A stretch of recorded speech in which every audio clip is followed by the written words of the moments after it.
There's also the art for the candle. Ooh. I feel like it's a little hard to see on the product image because it's on the candle, you know, so it's rounded, but it came out so good. I think Gravity's gonna post it if anyone wanted it. Some people were like, I want that to be my phone background. It's actually my phone background right now. It's hard to see because it gets rounded here, but it's like a much wider piece. You know, if you turn it, you can see the whole thing on here. But I really like how that one came out. I tell you, I love the prayer hands. You see, we got the prayer hands together. The prayer hands, so good. Yuri art. I almost asked for art of us like killing each other straight up, but I was like, no, and we're kind of like teamed up on this one though.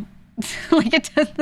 But I straight up wanted full-on Doomed Yuri, like we're ripping each other's guts out kind of shit. But I was like, I think that's a lot for merch, so I didn't go for that for the merch. Yeah, we're of the same creed in this what do you want to call it? Alternate universe? It's not even alternate universe. It's just this lore bit. We had a whole lore thing written out and we just never ended up making a lore video. Like I storyboarded it. I still have the storyboard. So if I wanted in the future, I could do it, but I'd just have to like throw random money at it, you know? Like it's not necessarily worth for me to do unless I make stupid money, but I have it. Does their cardinal pope your character serve? No.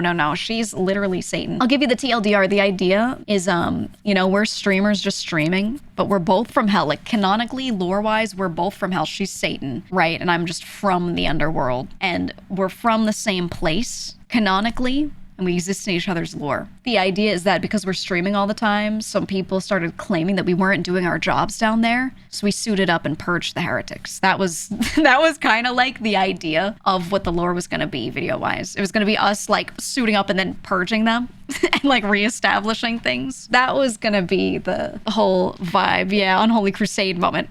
Exactly, which is why we both have weapons. I'm more like knight themed, especially in a way, like Templar themed. So hopefully that makes, like, you can see how it ties together, right? That was what it was going to be. And we were storyboarding that out a long time ago. And then whatever happened in timelines got pushed. And I was like, okay, the first thing we should drop probably is the lore. We still had intent to try it, but I was like, we're on a timeline here. So it was like, if it gets done, it gets done. If it doesn't, it doesn't. Didn't mind too much. But yeah, that was the idea. Yeah, for the Warlock Fit, Mouse is the patron deity. Yeah. I want to tie more friends into my lore. Hers is the easiest because her base lore like just works with mine to begin with. Fruit as well. Fruit is really easy to fit in lore-wise because she's also just like a lich, which works, you know? But I want to see if there are more ways to like cross the lore, you know? But I don't necessarily want to do a million lore videos. They're very expensive, and for what? They're very expensive. So I've thought about just getting little comics drawn here and there, little 4 comas and art pieces and things that like allude to it and show imagery, but not doing like a whole voice acted whatever. Zen, yeah, it was more so that Zen fit me into her lore. Vice versa, it can make sense. I can make anything make sense. But I wasn't really in the like the shoujo mythos stuff that they did. That was kind of gone by the time I showed up. So we didn't worry about making it fit. That was just like, oh, Zen wants to write you into this, and I went, go ahead, write whatever you want. I'll voice it, I guess, you know. And that was what we did. Yeah, Kuro's another one that's really, really easy to fit together because he was like raised. But he's raised from the dead. He's not necessarily like in the underworld. Undead and underworld are different, right? Underworld is like literally hell, a different plane from Earth. But then undead are things that are raised back to life, typically on Earth. So his lore has him, basically he's a dead dog that was raised to, do you get it?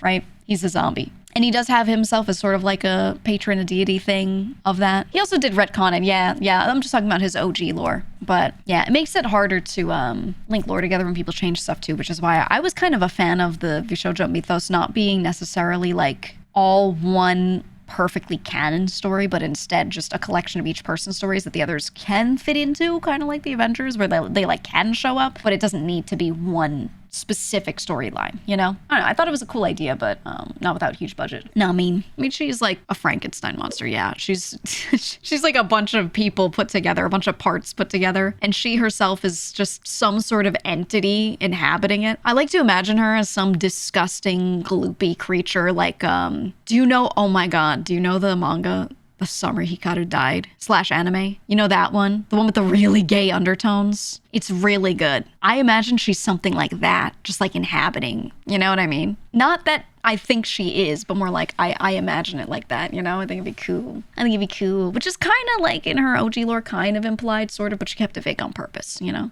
So it makes me think of how Remedy does shared universes in their games where they're largely self-contained stories that reach out and lightly touch each other. Yeah, I think VTuber lore is better done like that. Like we did a duo project, okay, here's our duo lore, yay. But it doesn't mean that like everything has to fit together perfectly. It can be a little crazy crazy. So do you like to imagine she's an eldritch horror puppeteering the body from the inside? Me too. Yeah. That's what I was saying, like referencing that manga. I like to imagine she's a weird gloopy mess and she's just inside this body. Or maybe she's an energy, not a physical thing so much inhabiting it. Like she's some weird spirit thing. I don't know. But the eyeball imagery, I think, goes along well with that. It's kind of like my friend Minky. If you guys know Minky, she's done a lot of emotes for me. She's got a model where she's like this really pretty girl with pink hair, soft face, and like this rabbit hat. But the lore is that the girl is dead. And she is the rabbit, and it's a parasite, and it's on the top of her head looking like a hat, but it's puppeting her. And it's just like, oh, it's so good. It's so good. I love it. The way everyone's backstory was connecting, I thought VTuber was going to make its own webcomic. I think they wanted to eventually do like an anime or something, but they were never gonna have the budget because an anime can cost hundreds of thousands for a full episode, like a good one. And I think they would have liked to do that, but like in what world? Even other like major companies that make tons of money don't make their own anime. They do like a music video, right? Or they do a short 5-minute PV for, you know, a debut or something. They don't actually make an episodic show because it's too expensive. It's insane how expensive it is, you know? So I remember when I first joined, they talked about that would be something that would be nice in the future. And I was like, okay. I was like, I think you're going to keep to animatics at most, you know? But even then, it was pretty much the talents making their own videos, you know? Not so much a company thing.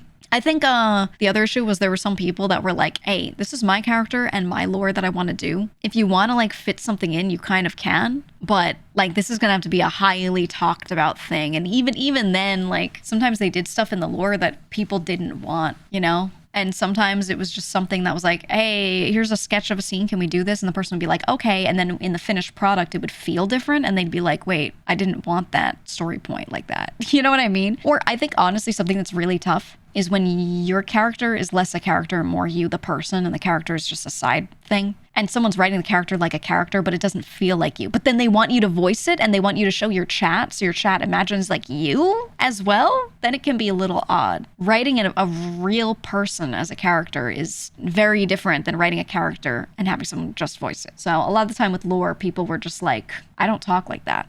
And it's hard to have anyone write anyone unless they're the most godly writer ever or the person themselves who is that person is writing for themselves, you know? It can be really hard. Anytime anyone's drawn a comic of me, it's always felt like the writing's off. And it's not that I think they're a bad writer. It's just people can't write other people exactly. They can only write characters, you know? So it's just tough.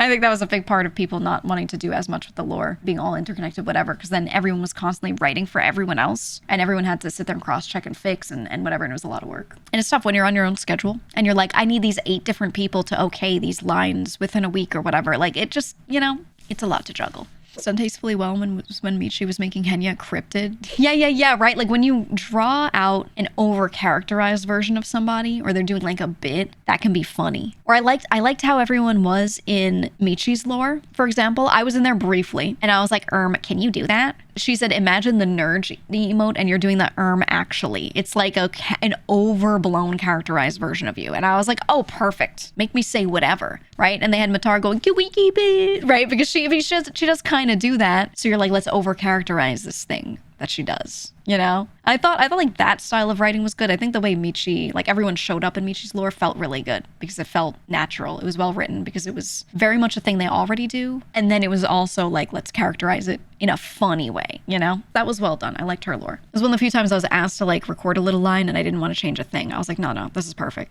This is literally perfect.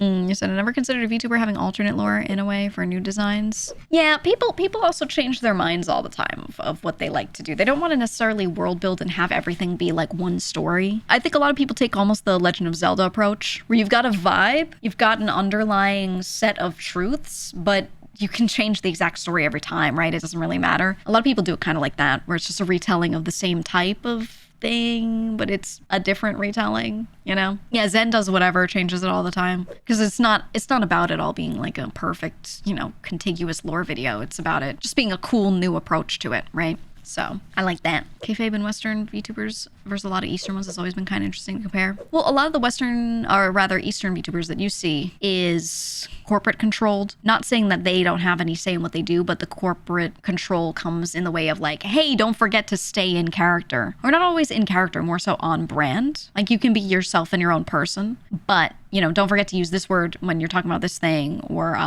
you know, don't forget you are a dog or whatever it is, right? You are a cat. Do not forget. And they'll suggest like cute ways for them to keep that vibe going. But that comes from the corpo side. In Western VTubing, you see more independent VTubers who do not have people in their ear constantly being like, oh, here's a way to keep your character like, you know, steady. Here's a way to include kayfabe. You could do this sort of thing. Oh, you were going to name the segment this, instead name it that because it has a nod to the animal that you are or whatever. It's that. That's why. Goodness, you know? gracious, this model is amazing. Goodness gracious. It reminds me of the Iron Maidens in Elden Ring. It's rad. Thank you.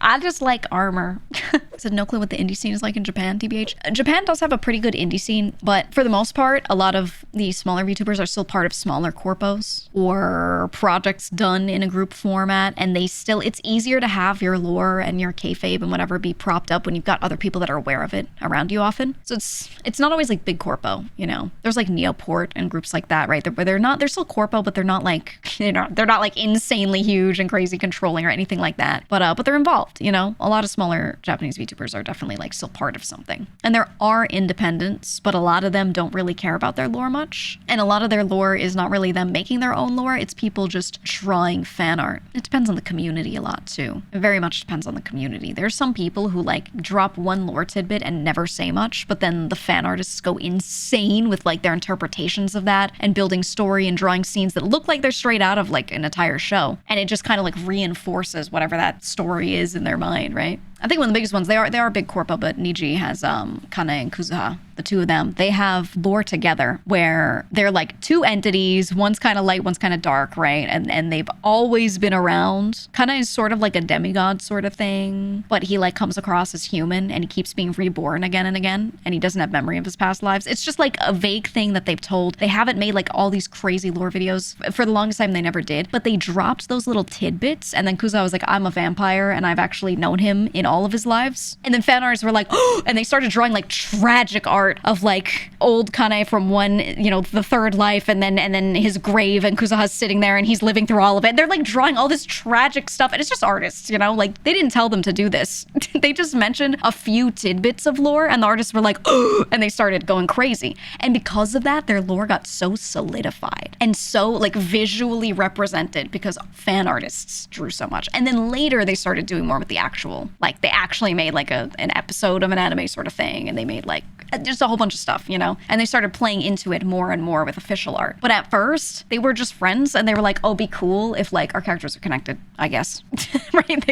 They didn't spell it out that crazily, but the fan art went insane and like built this whole world and this whole universe and all this headcanon. And then they were like, that's pretty good, and they started building on it too. I think it's really interesting how like sometimes these projects are really just kickstarted by the community drawing you know? It's really powerful. It's genuinely really powerful. Or like sometimes you see fan art of one VTuber and you keep seeing a certain type of fan art that portrays them in a certain way, and it's like so dark and mysterious, and you're like, wow, this character's so cool. I bet this person's so cool. And then you click on their stream and they're like goofy as and you're like, what is this? It's because sometimes the fan artists just do so much work, right? They put in so much work to build this character up, and it's not about the person, it's more about taking tidbits of them and then turning it into this characterized version. And they build up a character like crazy. Your expectations are insane, you know? They go to the stream and they're like, hey, I'll play Minecraft, you know?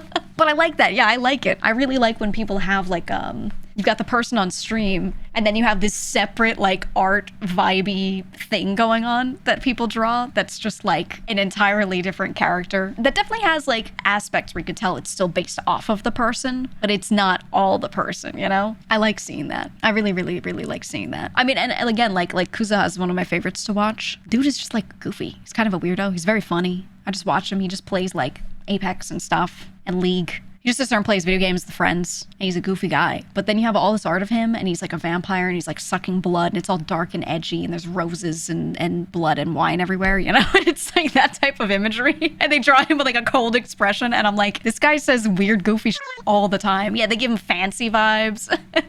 But that's nice, right? I think that's fun to do with like fan art of a character. Yeah, gap moe, yeah.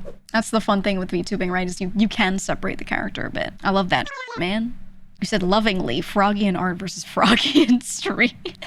Yeah. Yo. I don't know. I like that. I think fan artists are so powerful with that, for sure.